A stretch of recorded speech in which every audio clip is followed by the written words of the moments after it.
Can anyone stop Wout Van Aert and a Visma-Lease bike repeat at the 2024 Omloop Het Nieuwsblad this Saturday? Wout Van Aert is the top classics rider favorite on the start list that includes around 170 cyclists. We'll go through the favorites and the weather here in a minute and just why Van Aert should be the number one to beat. But first, let's look at Omloop Het Nieuwsblad. It kicks off the Cobble Classics season. We're all happy, rubbing our hands with glee. The races include E3 Paris, Ghent-Wevelgem, the Tour of Flanders, and Paris-Roubaix, all in a span of around 45 days. Many of the same cobbled sectors and climbs that the riders will face on Saturday will feature in other Cobble Classics up ahead on the menu. It's a great way for us, the fans, and the riders to familiarize themselves with every twist and every turn. Look out for the cobbled sectors like the Paris-Strat, and then those climbs like the Molenberg and the final duo of the Muur-Kapelmuur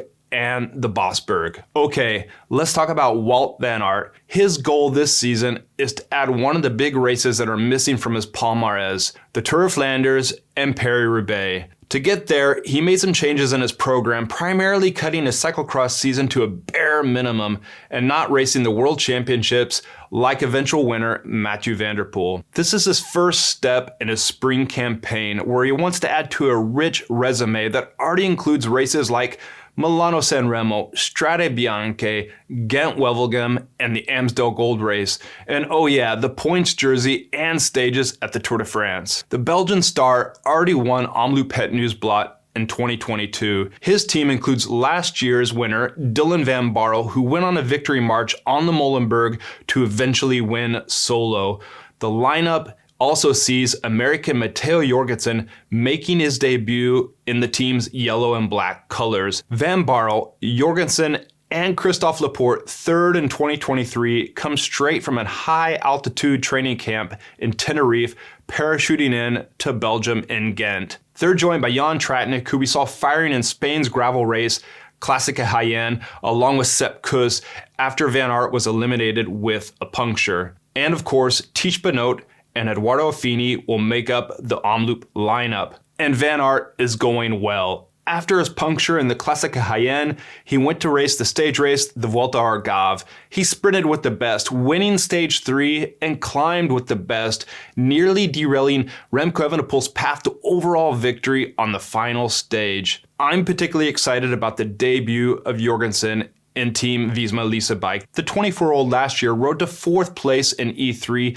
and 9th in the Tour of Flanders, and now joins the super team, racing the classics alongside Wout Van Aert and going to the Tour de France on the provisional start list, along with American Sepp Kuss and last year's winner, two-time winner, Jonas Vingegaard. While we're waving our American flags, let's keep an eye on 23-year-old Riley Sheehan, who last year won Paris Tour and then earned himself a great contract with Team Israel Premier Tech. In the team also are our Canadian friends Guillaume Boivin and Derek G. Who else to look out for on Saturday? Well, it's Tom Pidcock of Team Ineos. He took time off from his cyclocross races this winter to focus on 2024, like Wout Van Aert. His campaign this year includes the Classics, the Tour de France, and racing his mountain bike in the Paris Olympics. Pidcock too showed at the Volta ao Algarve that he's in flying form, and he's going to be backed by a super strong team that includes hard men like Luke Rowe, Ben Turner,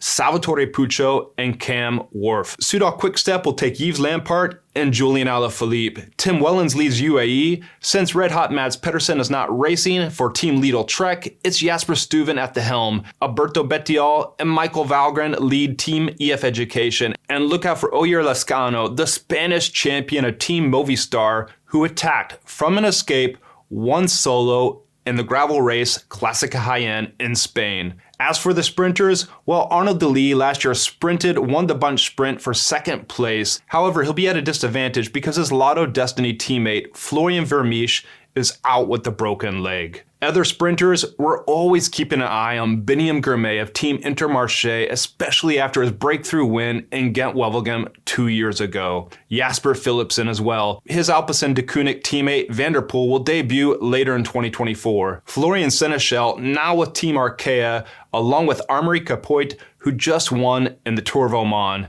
Ivan Garcia Cortina of Team Movistar, and our Norwegian friend racing with Team Uno X, Alexander Kristoff. Let's talk about the weather for a moment.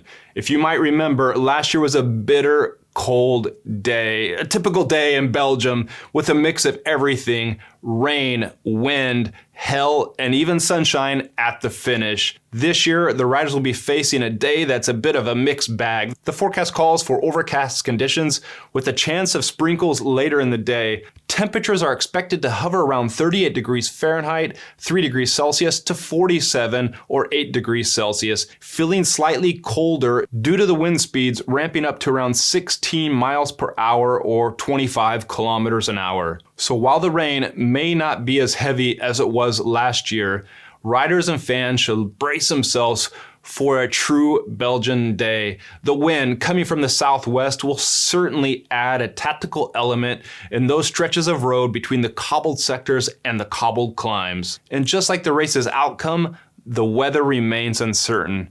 But don't you worry, all will be revealed this Saturday in the 2024 Omloop Het Nieuwsblad.